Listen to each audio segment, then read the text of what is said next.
Bom, agora vamos falar um pouco da merreca. Merreca de 2 bilhões e meio de reais. O governo deve anunciar hoje, então, esse corte no orçamento. O contingenciamento deve atingir apenas um ministério. O congelamento se soma a outros que já bloquearam recursos das áreas de educação e defesa, por exemplo. O presidente Bolsonaro disse que o corte agora, comparado com o orçamento total do país, é uma merreca. Nós estamos no sufoco. Você não tem alternativa, cara. Você está morrendo afogado aqui, um canudinho de 10 centímetros, você consegue respirar, que nós estamos fazendo. É uma verdade. Nós queremos evitar que o governo pare. É um novo corte agora, 2 bilhões e meio. Uma merreca. Concorda que é uma merreca perto do orçamento de trilionário nosso? Em vez de cortar em 6 ou 7, 8 ministérios, todo mundo morrer praticamente, corta de um só. Vamos matar um ministério só. Como não faz sentido, não faz sentido a declaração dele. O orçamento é uma peça de ficção, né?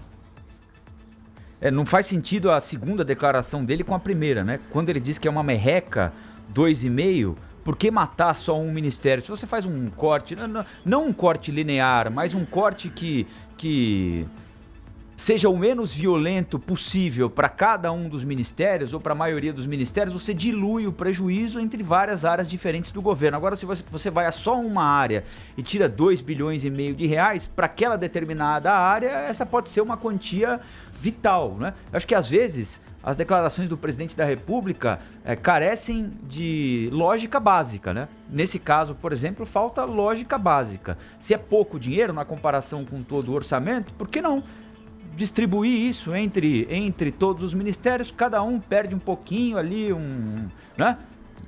Um galão de água, um pacote de folha sulfite e bola pra frente. Agora, tira tudo de um só, mata o ministério, né? Eu confesso que eu não entendi a lógica do presidente.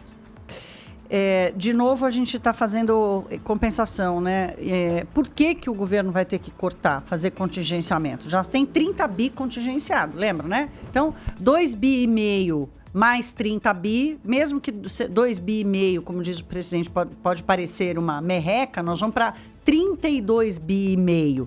O ideal seria parar de cortar ou reduzir o contingenciamento. Então, a trajetória no trato das contas públicas continua sendo de piora e não de melhora. Então, não adianta adjetivar como merreca, porque a gente segue com problemas de receitas. E por que o governo está recebendo menos, está arrecadando menos? Porque a economia não está crescendo. Então, o problema não é que ministério que vai parar de funcionar, se vai tirar, se não vai tirar. O problema é como fazer a economia parar de parar. Que ela vem parando, ela está paralisada desde o começo do ano. O que o governo, o que o presidente Bolsonaro pode fazer para evitar que a economia pare de piorar? Acho que é essa pergunta que ele não se fez ainda. E as coisas ficam sendo isoladas, tratadas ali como coisas simplórias, como disse o Pedro aqui. Fica difícil até da gente contextualizar tanta declaração do presidente, porque ela está totalmente distanciada do diagnóstico. O diagnóstico é: a economia brasileira está num momento de paralisia por conta de vários problemas estruturais, vários choques que a gente sofreu, a tragédia de Brumadinho, a economia da Argentina quebrando, um esfriamento do comércio internacional que tira a receita de exportação no Brasil. Tudo isso está explicado, justifica bastante coisa, mas não justifica tudo. Olha, e a paralisação dos caminhoneiros, né? E o Rafael levantou o assunto aqui no começo do programa. Vamos falar um pouco sobre isso. O governo tem mantido, segundo informações, o diálogo com os caminhoneiros. Mas como ficou claro, né, na paralisação que eles fizeram no ano passado, eles não têm uma liderança só. São vários líderes, né, cada um falando aí por um setor da categoria, que está insatisfeita com a tabela do frete, que foi publicada pela Agência Nacional de Transporte Terrestre. Essa tabela já vai contra a liberdade econômica, né? Contra as leis do mercado. Mas, de qualquer maneira, para acabar com aquela paralisação que paralisou o Brasil, né?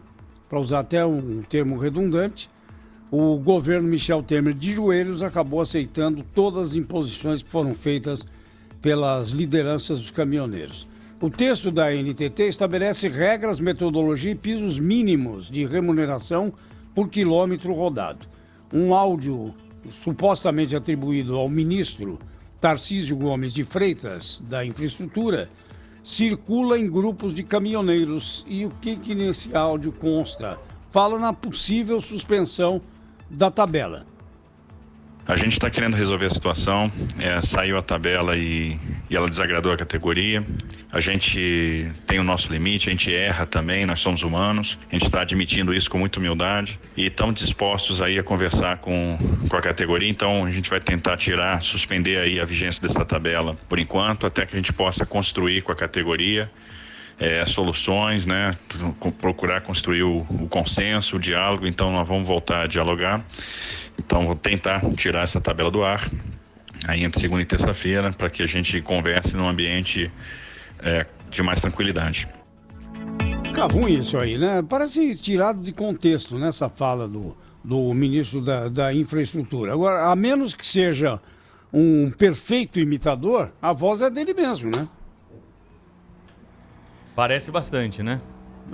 Parecer, parece, né? Agora não dá para saber qual é o contexto, exatamente o que quis dizer o ministro. É ele o interlocutor do governo com os caminhoneiros, né? Desse ponto de vista, a gente tem de levar em consideração também que há uma boa possibilidade de ser um áudio verdadeiro. Agora é preciso aguardar. O fato é que o governo continua refém dos caminhoneiros. Pior, além da crise do ano passado, quando os caminhoneiros provocaram o que são capazes de fazer, eles têm no presidente Jair Bolsonaro supostamente um aliado, porque no ano passado o presidente Jair Bolsonaro subiu até em caminhão, em estrada, para apoiar a greve dos caminhoneiros, chegou a gravar vídeo apoiando o movimento dos caminhoneiros. Depois, quando a coisa entornou de uma vez por todas, é que ele começou a recuar um pouquinho. Mas o Gustavo Bebiano, por exemplo, que era o coordenador da campanha do Bolsonaro, também era outro, que estava em cima de caminhão, em estrada, apoiando a paralisação dos caminhoneiros. Desse ponto de vista, fica muito difícil para o presidente Jair Bolsonaro negar qualquer que seja o pedido dos caminhoneiros, que vão enfiando a faca e vão levando, vão enfiando a faca e vão levando. Aí tem também, como a Thaís já lembrou aqui, outros aspectos. A economia não cresce, eles não têm carga para transportar. Depois da greve, várias empresas passaram a ter frota própria. Esse pode ser um tiro no pé deles também, porque eles podem notar, é claro, podem provocar barulho, provocar desabastecimento, especialmente com bloqueios, mas eles podem notar também que já muitos não são tão necessários quanto eram naquele período, porque depois da greve, alguns empresários conseguiram identificar, inclusive, redução de custo tendo a própria frota do que contratando frota externa. É preciso esperar mais um pouquinho para ver o que acontece. O problema é que se estabeleceu essa relação entre caminhoneiros e esse governo Bolsonaro. Eu te esperto, eu coloco a faca, você dá o que eu quero. Sem dúvida alguma, é um aspecto que tem que ser lembrado. A candidatura Bolsonaro foi muito alavancada por aquela paralisação, não é, Rafael? Foi. Bom, ele virou uma estrela daquele movimento ali, Sim. não é? Inclusive o chamamento às Forças Armadas, né? Exatamente, a intervenção, né? Intervenção legal, intervenção constitucional, aquela bobagem, né? Que costumavam dizer. Ele foi apoiado pelos caminhoneiros e apoiou os caminhoneiros. E quando os caminhoneiros viram o presidente Jair Bolsonaro eleito, disseram, bom, agora é nossa hora. E eles estão cobrando uma fatura. E o governo tem de lidar com alguém que tem uma fatura na mão. E fica mais difícil, né? Eu vou pedir desculpa para o ouvinte da Rádio Bandeirantes, mas eu vou repetir. De novo, é uma compensação sobre um erro, porque a tabela foi criada para compensar a queda da demanda, né? O excesso de oferta, por causa lá do programa de financiamento subsidiado para a compra de caminhões, no momento em que a economia estava mostrando claramente que estava embicando, né? Lá em 2013, 2014, lembrando que a recessão que nos atingiu em 2015, 2016 começou no segundo trimestre, abril de 2014, foi quando o BNDES mais soltou investimento ou crédito para a compra de caminhões. Então, de novo, foi uma compensação para vários erros, né? Crédito subsidiado para compra de caminhão quando você tem redução de demanda. E agora, de novo, a tabela sendo reajustada e a gente continua com baixa demanda. O Rafael citou aqui a coisa das frotas. A venda de caminhões esse ano e no ano passado cresceu. sem ter aumentado a demanda. Por que a venda de caminhões cresceu? Porque as empresas passaram a montar a sua própria frota. E, como disse o Rafael, descobriram que estava mais barato manter a própria frota, que já tinha sido um movimento abandonado lá atrás, do que pagar a tabela do frete. Então, de novo, é a falta de crescimento da economia, os desequilíbrios estruturais que foram sendo incentivados e foram sendo criados lá na metade do governo do Lula até o final do governo da Dilma, é que a gente tem que lidar com eles, né? Ficar